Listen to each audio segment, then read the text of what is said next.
Welcome back everyone. So in the last video we solved example number 42. Now example number 43 આપણે solve કરીએ. હવે આ last example છે ફંક્શનના. આફ્ટર દેટ આપણે લોગેરિધમ સ્ટાર્ટ કરી દઈશું. આ એક લાસ્ટ એક્ઝામ્પલ આપણે સોલ્વ કરી દઈએ. ચલો, મેથડ વિલ બી સેમ, ફંક્શનમાં મેથડ સેમ જ રહેશે. ઓકે, તમને શું આપેલું છે? f of x તમને આટલા આપેલા છે and you have to prove that f of x plus f of 9 minus x is equal to 1. Okay, આ આપણે પ્રૂવ કરવાનું છે. નાઉ f of x ની વેલ્યુ ઓલરેડી આપણી પાસે છે, રાઈટ? આપણે કોની વેલ્યુ નથી, તો f of 9 minus x ની વેલ્યુ નથી, તો આની વેલ્યુ ફાઇન્ડ આઉટ કરી દઈએ and then we add both together and the last answer will be 1. Okay, now f of 9 minus x is equal to what? So f of 9 minus x is equal to, see here x છે, x ની જગ્યાએ શું આવી ગયું? 9 minus x. so અહીંયા જ્યાં જ્યાં પણ x છે ત્યાં ત્યાં આપણે શું મૂકી દેવાનું? 9 minus x મૂકી દેવાનું. Okay, we have to replace x with the 9 minus x. so under root of 9 as it is minus as it is, x ની જગ્યાએ શું આવશે? 9 minus x divided by under root as it is 9 as it is minus as it is, x ની જગ્યાએ આવશે 9 minus x plus under root as it is, x ની જગ્યાએ આવશે 9 minus x. now let's solve it.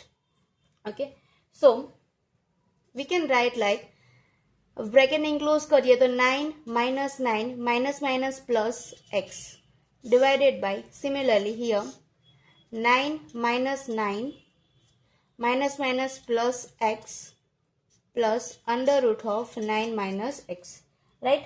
આ રીતનું કઈ થાય. now 9 and 9 શું થઈ જાય? 0. that means કે cancel આવતી જાય. so આ cancel થઈ ગયું, આ cancel થઈ ગયું. so what will be the answer? so the answer will be is equal to, we can write under root of, ઉપર શું વધ્યું? ખાલી x, x upon અહીંયા શું વધે છે? under root of x plus under root of 9 minus x. so this is the value of f of 9 minus x. clear? હવે આપણી પાસે f of x ની વેલ્યુ પણ છે, f of 9 minus x ની પણ વેલ્યુ છે. આ બંનેનું એડિશન કરી દઈએ. ચલો, so LHS લખીએ. LHS means left hand side. what is f of x plus f of 9 minus x is equal to, f of x means under root of 9 minus x upon 9 minus x plus under root of x, right?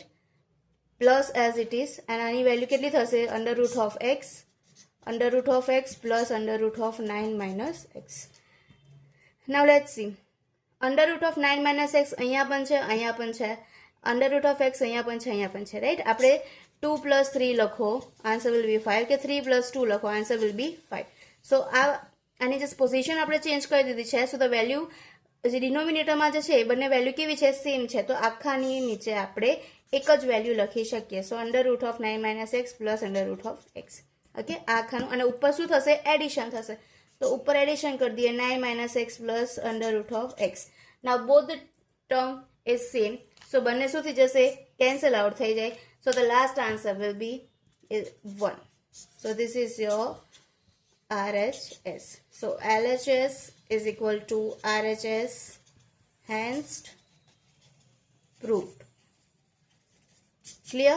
so આપણે જે proof કરવાનું હતું એ આવી ગયું. Simple x ની જગ્યાએ તમારે ખાલી વેલ્યુ મૂકવાની છે અને then એનું એડિશન કરજો. વેન ડિનોમિનેટર ઇઝ સેમ, જ્યારે બેઝ બંનેના સેમ હોય એટ ધેટ ટાઈમ આપણે એક જ વાર લખીએ છીએ કે ઉપર શું થાય? એડિશન થાય. એ વસ્તુ ખાલી યાદ રાખવાની છે. ઓકે, ક્વેશ્ચન જોવાથી લાગશે કે બહુ ઇઝી નથી, બટ એકદમ ઇઝી છે. સો અહીંયા આપણે લાસ્ટ ક્વેશ્ચન એક્ઝામ્પલ નંબર 43 પૂરો થઈ જાય છે. નાઉ વી સ્ટાર્ટ લોગેરિધમ. ઓકે, ફંક્શનના એક્ઝામ્પલ અહીંયા પૂરા થઈ ગયા આપણા. જો લોગેરિધમમાં જોઈએ,